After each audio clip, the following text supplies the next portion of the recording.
C আমরা যখন shooting করি অনেক জায়গায় অনেক লোকেশনে আমরা অনেক ঝামেলা ফেস করি, তারপরেও কিন্তু আমরা সুন্দর করে শুটিংটা করে মানে বের হই। আপনারা যখন একটা নাটক বা একটা ওয়েব ফিল্ম বা যখন একটা ফিল্ম দেখবেন তখন কিন্তু আপনারা বুঝবেন না যে ওই সিনটার পিছনে বিহাইন্ড দ্য স্টোরিজ কত কতটা মানে ঝামেলার হতে পারে, কতটা ঝুঁকিপূর্ণ হতে পারে। সো ওই জায়গা থেকে আমরা আমি চাবো সবার কাছে, আমি এটাই আশা করি যে ম্যানেজমেন্ট এটা সেটা হতেই পারে। আর এত ক্রাউড, ছোট একটা জায়গা, এটা একটা ফ্লাওয়ার শপ, কতই বা বড় দিবে। সো ওই জায়গা থেকে you have to manage this things anyway. তারপর না ভাই, কেউ কথা বললে আমি কথা বলতে পারি না, এটা আমার প্রবলেম।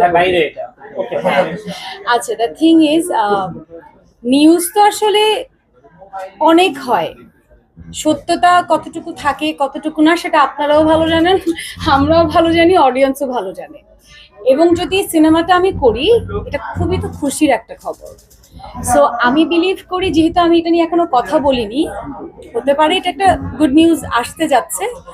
আমি হয়তো এটা নিয়ে এখন কিছু বলতে চাচ্ছি না, কারণ হয়তো নতুন কোনো সারপ্রাইজ নিয়ে হয়তো আপনাদের সামনে আসব। আপনারা অনেক নিউজ করেছেন, এটা আমি দেখেছি, আমি নিজেও দেখেছি, বাট আমি তখন আসলে কিছু বলিনি। বাট আমার মনে হয় আর কয়েকটা দিন একটু ওয়েট করতে হবে এই অ্যান্সারটা পাওয়ার জন্য। বাট যদি হয় তাহলে কেন না, বিকজ তার মতো একজন অ্যাক্টর এবং তার মতো একজন গুণী অ্যাক্টর, বা এটা তো আসলে মানে বাংলার কাজ, বাংলাদেশের না। সো এটা যদি আমার ক্যারিয়ারে আমি প্লাস করতে পারি, তাহলে তো আমি বলবো এটা আমার জন্য, আমার ক্যারিয়ারের জন্য অনেক বড় একটা সুখবর। সো আর কয়েকটা দিন যাক, তারপর দেখি আসলে। আর আমি আসলে এখানে এসেছি হচ্ছে একটা খুব সুন্দর একটা দিন আসলে তাদের জন্য, বিকজ এটা তাদের সেকেন্ড ব্রাঞ্চ ওপেনিং হয়েছে। So I am so happy and best wishes for them. And সবচেয়ে বড় কথা, আই লাভ ফ্লাওয়ার্স। সো ওই জায়গা থেকে কোনো ফ্লাওয়ার শপ দেখলে আমার ভালো লাগে। সো অ্যান্ড ট্রুলি স্পিকিং, যে টিম 14কে আমি চিনি আরো 6-7 বছর আগে থেকে, বিকজ আরো 6-7 বছর আগে থেকে তারা আমার বাসায় আমাকে ফ্লাওয়ার্স পাঠাতো। সো ওই জায়গা থেকে আমি বলবো যে আমার ফ্যামিলির যে কোনো প্রোগ্রামে, এখন তো ওদের লেফ্লোর একটা কেক ব্রাঞ্চও অ্যাড হয়েছে। সো ওই জায়গা থেকে আমি বলবো যে সব মিলিয়ে আমি কিন্তু আমার ফ্যামিলির প্রতিটা কেক এবং ফ্লাওয়ার এখান থেকে অর্ডার করি।